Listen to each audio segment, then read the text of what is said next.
ನಮ್ಮ ತಾಯಿಯ ಇವತ್ತಿನ ಒಂದು ನಮ್ಮೆಲ್ಲರನ್ನ ಅಗಲಿ ಹೋಗಿರ್ತಕ್ಕಂಥದ್ದು ಏನಿದೆ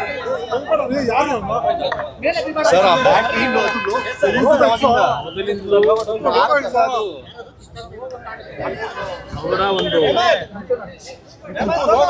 ಸರಳ ಜೀವನ, ಅತ್ಯಂತ ದೈವಭಕ್ತಿಯ ಗುಣಗಳನ್ನು ಏನು ಹೊಂದಿದ್ರು. ನಮ್ಮ ಒಂದು ಕುಟುಂಬದಲ್ಲಿ ನಮ್ಮ ತಂದೆಯ ಒಂದು ಸಂಗಾತಿಯಾಗಿ ಸುಮಾರು 65-70 ವರ್ಷಗಳು ಅವರ ಜೊತೆಯಲ್ಲಿ ಬಾಳದಂಥವ್ರು ಏನಿದ್ದಾರೆ, ಬಹುಶಃ ನಮ್ಮ ತಂದೆಯವರ ಬದುಕಿಗೆ ಅವರ ಜೀವನವನ್ನೇ ತ್ಯಾಗ ಮಾಡಿದರು. ಅದಷ್ಟೇ ಅಲ್ಲ, ನಮ್ಮ ಬದುಕಿನಲ್ಲೂ ಸಹ ಒಂದು ತಾಯಿ ಹೃದಯ ಅಂತಕ್ಕಂಥದ್ದನ್ನು ನಮಗೆ ಕಲಿಸಿದ್ರೆ ಅವರಿಂದ ನಾವು ಕಲಿತಂಥದ್ದು. ಒಂದು ಸಣ್ಣ ಹಳ್ಳಿಯಲ್ಲಿ ಜನಿಸಿದಂಥ ನಮ್ಮ ತಾಯಿಯು ಸಹ ಲಕ್ಷಾಂತರ ಕುಟುಂಬಗಳ ಬದುಕಿಗೆ ದಾರಿದೀಪವಾಗಿದ್ದಂಥವರು. ಕಳೆದ 1.5 ವರ್ಷದಿಂದ ಆರೋಗ್ಯದ ಸಮಸ್ಯೆಗಳು ಏನು ಪ್ರಾರಂಭ ಆಯಿತು ಅವರಿಗೆ. ಅವರ ದಿನಕ್ಕೆ 8ರಿಂದ 10 ಗಂಟೆ ದೇವರ ಕೋಣೆಯಲ್ಲಿ ಬೆಳಗ್ಗೆ 5 ಗಂಟೆಗೆ ಇದ್ದರೆ 3 ಗಂಟೆವರೆಗೂ ಒಂದು ಹನಿ ನೀರನ್ನು ಕುಡಿದೇನೆ ದೇವರ ಸ್ಮರಣೆ ಮಾಡ್ಕೊಂಡಿದ್ದಂಥವ್ರು. ನಾವು ನಮ್ಮ ಒಂದು ರಾಜಕೀಯದ ಬದುಕಿನಲ್ಲಿ ನಾವೇನಾದ್ರು ಅಲ್ಪ ಸ್ವಲ್ಪ ಒಳ್ಳೆ ಬುದ್ಧಿ ಕಲ್ತಿದ್ರೆ ನಾವುಗಳು, ಅವರು ಕಲಿಸಿದಂಥ ಬುದ್ಧಿ ಕಳೆದ 4 ದಿನಗಳಿಂದ 4 ದಿನ ಅಷ್ಟೇ ಅಲ್ಲ, ಕಳೆದ 1 ವರ್ಷದಿಂದ ಅವರು ಪ್ರತಿನಿತ್ಯ ಪಡ್ತಾ ಇದ್ದಂಥ ಯಾತನೆಯನ್ನು ನಾವು ನೋಡ್ತಾ ಇದ್ವಿ.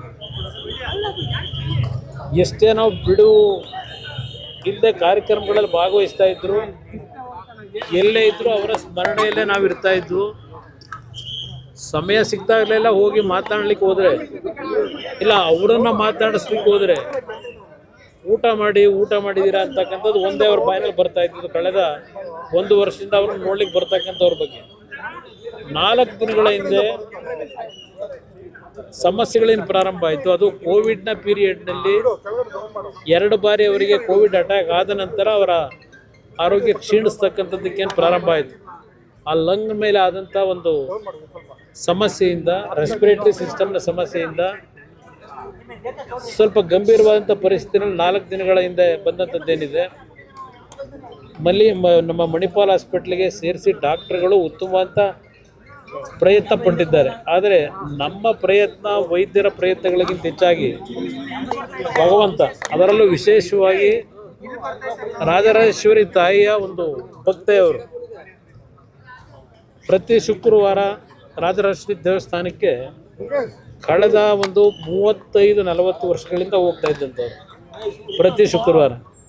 ಆ ತಾಯಿಯಿಂದಲೇ ಒಂದು ಬಾರಿ ಅವರಿಗೆ ಆಸಿಡ್ನ ಒಂದು ಅಟ್ಯಾಕ್ ಆದಂಥ ಸಂದರ್ಭದಲ್ಲೂ ಉಳಿದಂಥದ್ದು. ಅವತ್ತೇ ಅವರು ಹೋಗಬೇಕಾದಂಥ ಒಂದು ಪರಿಸ್ಥಿತಿ ಇತ್ತು. ಭಗವಂತ ಉಳಿಸಿದ್ದ.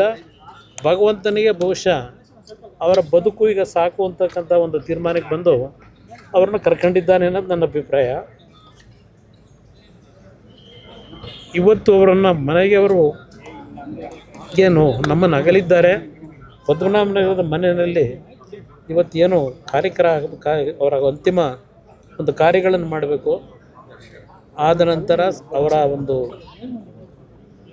ಲಕ್ಷಾಂತರ ಕುಟುಂಬದ ಸದಸ್ಯರುಗಳು ಅವರಿಂದ ಏನು ಜೀವನ ಕಂಡಿದ್ದಾರೆ, ಅವರುಗಳು ಸಹ ನೋಡ್ಲಿಕ್ಕೆ ಬರ್ತಕ್ಕಂಥವರಿಗೆ ಒಂದು ಅವಕಾಶ ಕಲ್ಪಿಸ್ತಕ್ಕಂಥದ್ದು ನಮ್ಮ ಕರ್ತವ್ಯ ಇದೆ.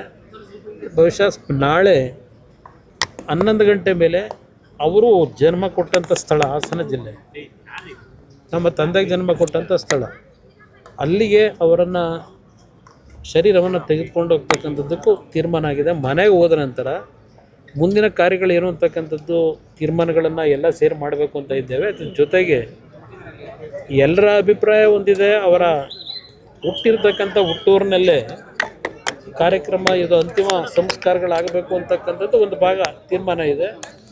ಬಹುಶಃ ಮನೆಯಲ್ಲಿ ಎಲ್ಲರ ತೀರ್ಮಾನ ಚರ್ಚೆ ಮಾಡಿದ ನಂತರ ರಂಗನಾಥ ಸ್ವಾಮಿ ದೇವಸ್ಥಾನ ಇದೆ, ಮಾವಿನಕೆರೆ ಒಂದು ಪವಿತ್ರವಾದಂಥ ದೇವಸ್ಥಾನದ ಅಡಿಯಲ್ಲಿ ಒಂದು ಸನ್ನಿಧಾನದಲ್ಲಿ ಅಂತಿಮವಾದಂಥ ಕ್ರಿಯೆಗಳನ್ನು ಮಾಡ್ತಕ್ಕಂಥದ್ದು ಒಂದು ಚರ್ಚೆ ಇದೆ.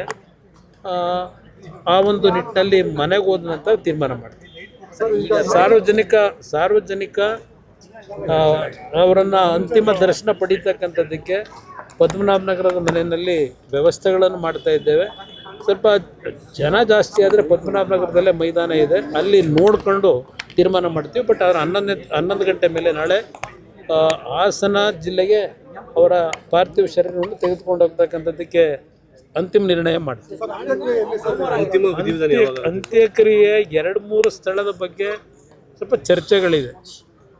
ಅಂತಿಮವಾಗಿ ನಾವು 4 ಜನ ನಮಗೇನು ಜನ್ಮ ಕೊಟ್ಟಿದ್ದಾರೆ, ನಮ್ಮ ತಾಯಿ 2 ತಂಗಿಯರಿದ್ದಾರೆ, ಅವರೆಲ್ಲರ ಜೊತೆ ಕೂತು ಚರ್ಚೆ ಮಾಡಿ ಬಹುಶಃ ನನ್ನ ಒಂದು ವೈಯಕ್ತಿಕವಾದಂಥ ಅಭಿಪ್ರಾಯ, ಅವ್ರನ್ನ ಬೆಳೆಸಿದಂಥದ್ದು ಯಾವೊಂದು ಹರದನಹಳ್ಳಿ ಗ್ರಾಮದಲ್ಲಿ ಹುಟ್ಟಿದ್ರು, ಅಲ್ಲೇ ಅವರ ಅಂತಿಮ ಅಂತ ನಮ್ಮ ತಾಯಿ ಹುಟ್ಟಿದ್ದು ಪಕ್ಕದ ಮುತ್ತಿಗೆರೆಹಳ್ಳಿ ಅಂತ ಹೇಳಿ, ಅವರು ಪಾಠ ಕಲ್ತಿದ್ದು ಶಾಲೆಗಳಿಗೆ ಹೋಗಿದ್ದು ಹಳೆಕೋಟೆ ಅಂತಕ್ಕಂಥ ಮಾವಿನಕೆರೆಯ ರಂಗನಾಥ ಸ್ವಾಮಿಯ ದೇವಸ್ಥಾನ ಏನಿದೆ ಆ ತಪ್ಪಲಿನಲ್ಲಿರ್ತಕ್ಕಂಥ ಸ್ಥಳದಲ್ಲಿ ಆ ರಂಗನಾಥ ಸ್ವಾಮಿಯ ಸನ್ನಿಧಾನದಲ್ಲೇ ಆ ರಂಗನಾಥ ಸ್ವಾಮಿಯ ಅವರು ಏನು ನಂಬಿಕೆ ಇಟ್ಕೊಂಡಿದ್ರು, ನಮ್ಮ ತಂದೆ ನಮ್ಮ ತಾಯಿ ಇಬ್ಬರು, ಆ ದೇವರ ಸನ್ನಿಧಾನದಲ್ಲೇ ಮತ್ತು ನಮ್ಮ ಹುಟ್ಟೂರು ಶಿವನ ದೇವಸ್ಥಾನ ಏನಿದೆ ಆ ಶಿವನನ್ನು ನಂಬಿ ಬಂದಂಥವ್ರು, ಆ ಒಂದು ಪರಿಸರದಲ್ಲೇ ಆ ಒಂದು ಎಲ್ಲ ರೀತಿಯ ಅಂತ್ಯಕ್ರಿಯೆ ಕಾರ್ಯಗಳಾಗಬೇಕು ಅಂತಕ್ಕಂಥದ್ದು ನಮ್ಮ ಒಂದು ಚರ್ಚೆ ಇದೆ.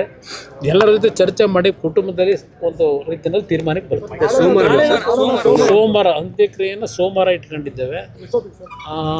ಸೋಮವಾರ ಸಮಯ ಇನ್ನೂ ನಿಗದಿ ಆಗಿಲ್ಲ, ಆದರೆ ಹಾಸನಕ್ಕೆ ಹೋದ ನಂತರ ಬಹುಶಃ ಹಾಸನದ ಜನತೆ ಅವ್ರ ಬಗ್ಗೆ ಅಭಿಮಾನ ಇಟ್ಟಿರ್ತಕ್ಕಂಥವ್ರು ಸಂಬಂಧಿಕರು ಜಾಸ್ತಿ ಇದ್ದಾರೆ.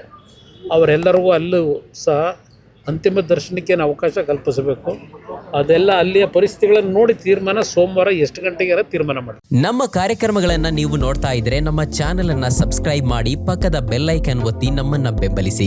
ಹಾಗೆ ನಮ್ಮ ಕಾರ್ಯಕ್ರಮಗಳನ್ನ ಲೈಕ್ ಮಾಡಿ, ಕಮೆಂಟ್ ಮಾಡಿ, ಅದನ್ನ ಬೇರೆಯವರಿಗೂ ವಾಟ್ಸ್ಆಪ್ ಮೂಲಕ ಶೇರ್ ಮಾಡಿ.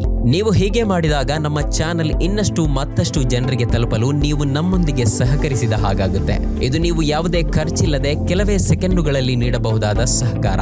ಧನ್ಯವಾದಗಳು.